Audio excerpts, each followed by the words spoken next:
1230 WBLQ.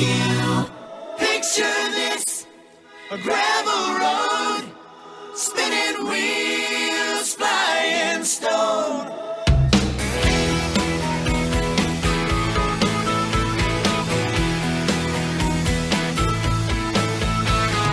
How we gonna make a move when every time I look at you, you turn away? I keep afraid that I might see something you got buried deep from yesterday. Every time the conversation switches to my matter of the heart, yeah, you laugh and lighten up the air like you don't want to go down where the real feelings are. Picture this, a gravel road, spinning wheels, flying stone, leaving the past behind us, smiling as it all goes up in a cloud of dust. And that's an excerpt of Dust by Phil Vaught on Stereo 1230 WBLQ Morning Show with Chris DiPaola, Mark Sullivan. Good morning, Mark. Good morning, Chris. And on the phone, we happen to have the artist of that particular song. It's from the album Drive. Phil Vaught is on the phone. Very good. I love how you lapse into your DJ voice when you play music on the radio. All of a sudden, we start talking like this, kids. I don't know what you're talking about. I don't know. Good morning, Phil. Good morning. How are you guys? Good. Where are you? Well, I'm at home today. It's a day off. I'm in Hendersonville, Tennessee. Hendersonville. I used to live in Antioch many moons ago. So are you a Okay, native so- Nashvilleian? Are you from that neck of the woods? I'm actually Western Kentucky originally, but I've been here Owensboro?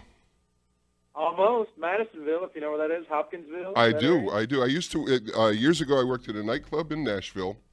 I also worked at a couple of radio stations in Nashville, but the nightclub was infested with folks. I don't know what the connection was, but we had a whole passel of folks from Owensboro who were who lived in that What neighborhood. what was the name of that nightclub? It's called Mardi Gras. It was in the 100 Oaks Shopping Center. I believe it's a movie multiplex place now. Oh yeah. It's that's where Guitar Center is now. Exactly. Yep. So is this your first album, Drive? Yeah, really it is. I mean, I recorded some things earlier when I first started, but it wasn't legit. You know, this one's for real. So yeah, It's an my first actual thing, this one. This one is a thing, yes, sir. So how'd you get from Western Kentucky to Nashville? Did you take the I- long way? I did. I drove all the way to the East Coast to get there. No, I'm teasing. I was blue collar and still playing on the weekends, but I kind of gave up on music because I was a rocker and melodic rock died about the time I was coming of age to chase it. And so I found myself, working a 9 to 5 or whatnot, and started playing the weekends, and decided to get back into it, and migrated to Nashville because I had started playing all over the country by then, and it was just easier to be based out of Nashville. Nashville's a little more of a music mecca. I'm sure you're aware of that. Absolutely. When I moved to Nashville, I wasn't particularly familiar with country music, and I moved there primarily as a DJ. And I thought, this is not long story how I ended up in Nashville, but I ended up there. And in point of fact, Nashville, especially when you get down toward Music Row, in the downtown area, it's more like L.A. than Atlanta. It's a pretty cosmopolitan place. I expected to find people in bare feet and bib overalls and straw hats, and it really isn't like that at all. Well, yeah, I'm sure if you looked hard enough, you could. But well, you can find them. They're out there, but they don't populate the streets. Right, but you don't want to go down that street. No, but and more so now than maybe 4 or 5 years ago. I don't know how long it's been since you were out here. Maybe 10 years sounds like. Yeah, but, it's been a while. And it's very much eclectic, and everybody plays anything. You can find the hardcore country guys playing, but there's also 80s rock guys, 90s rock guys, modern stuff, and country. So, yeah. Is the Exit In still relevant? Oh, absolutely. It's a big one. Still that was a great little club. There was the Exit In, the Stockyard Lounge, the Bullpen Lounge at the Stockyard Restaurant. Do you know that place? That's right. Yep. Yeah, well, I knew it. It's gone now. That's too bad. That's true. But I'll there's tell a you fellow quick. that plays, Go ahead. I'm sorry. there's a fellow that plays keyboards with us that used to be in the house band there. I bet you met him. His name was Dennis. Could be. I was there the night that George Jones was scheduled to play there.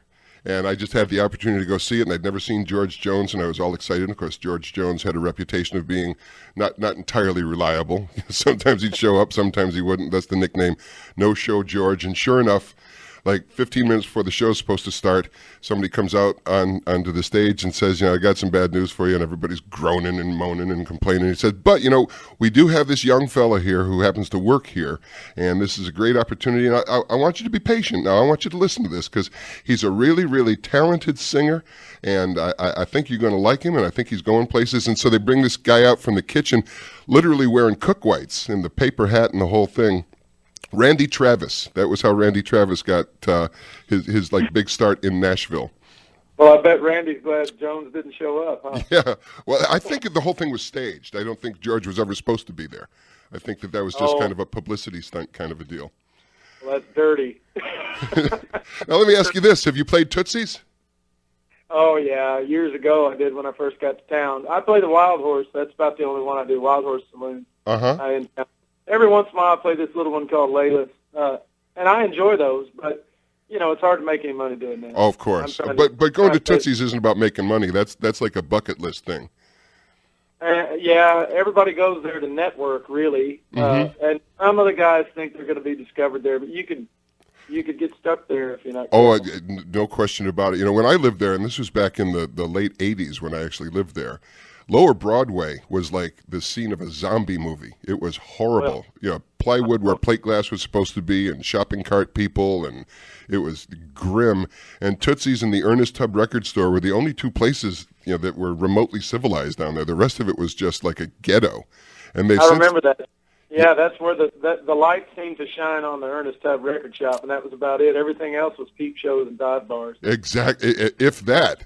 It was really, really nasty business. So you on the road these days? Absolutely. I do the road constantly. I love it. That's what I live for. I do a little over 200 shows a year. No kidding. Consistently for probably 10 or 12 years. Uh-huh. Yeah. We were just in Wisconsin, and I think last week we were in Augusta, Georgia. And nice. I think I'm going to Memphis this weekend. Going to Memphis. You ever get up to the Northeast?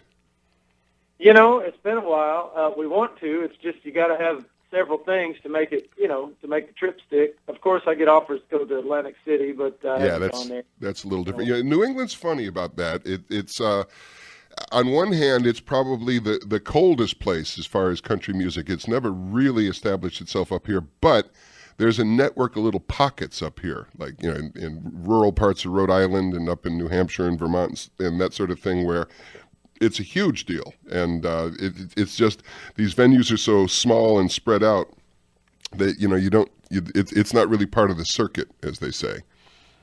I'm trying to book a gig in Quahog so I can meet the Griffins.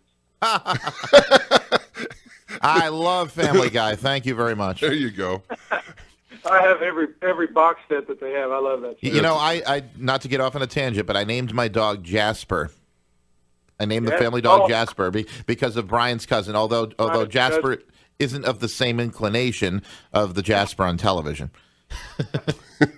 Most people don't know what we're talking about. Now, I was just about to say that very thing. It's like, you two having a good conversation there, are you?